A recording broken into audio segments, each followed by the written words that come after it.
అందరికీ నమస్కారం. నా పేరు హర్ష. ఇంతకుముందు వీడియోలో మనం ఇంకొన్ని స్టోరీస్ చెప్పుకున్నాం కదా, అది ఈరోజు కంటిన్యూ చేద్దాం. ఓకే. వసుదేవసుతం దేవం కంసచానూరమర్దనం దేవకీ పరమానందం కృష్ణం వందే జగద్గురుం. ఈరోజు మన కథ ఏంటంటే ద ఎంట్రాన్స్డ్ గోపి, మైమర్చిపోయిన గోపిక. ఒకసారి ఒక అమ్మాయి అంటే ఒక గోపిక నందుడి ఇంటికి వెళ్ళి ఫైర్ తీసుకొద్దాం అనుకుంది. అక్కడే శ్రీకృష్ణుడు కూడా ఉన్నాడు. తను ఆ పాపను చూసి నవ్వాడు.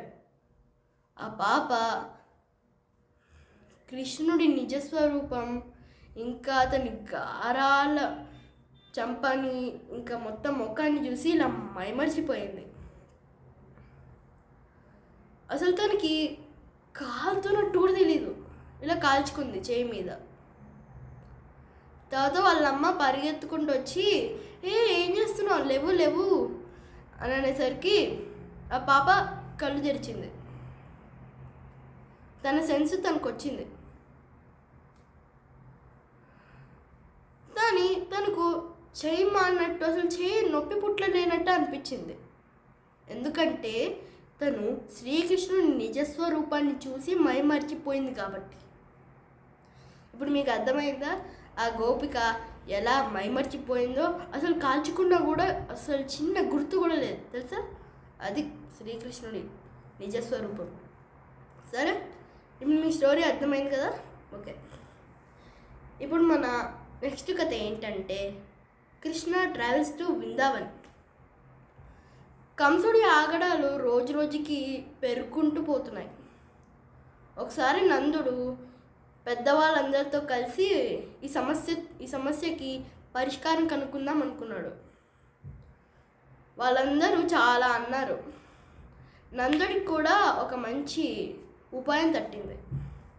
మనం అందరం బృందావనానికి వెళ్ళిపోదాం. అక్కడ మన గొర్రెలకి కావాల్సిన మేత అన్నీ ఉంటాయి. తర్వాత గోకులం నుండి అందరూ రాత్రికి రాత్రే బృందావనం వెళ్ళిపోతారు.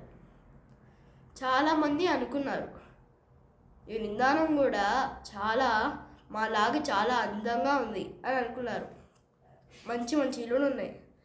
అక్కడ యశోద చిన్ని కృష్ణుడితో ఇలా అంటుంది, మనం ఇక్కడ కొత్త జీవితాన్ని స్టార్ట్ చేయబోతున్నాం అని అంటది. శ్రీకృష్ణుడు ఇలా నవ్వుతూనే ఉన్నాడు. మీకు అర్థమైంది కదా బృందావనానికి ఎలా వెళ్ళారో? సరే, ఇప్పుడు మన ఆఖరి కథ ఏంటో తెలుసా? కృష్ణ మీట్స్ రాధ.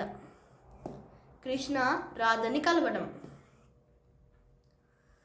ఒకరోజు కృష్ణుడికి 5 సంవత్సరాలు.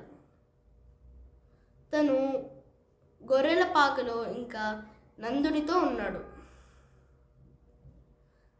ఇది మా నాన్నని సంతోషపెట్టే సమయం అని అనుకున్నాడు.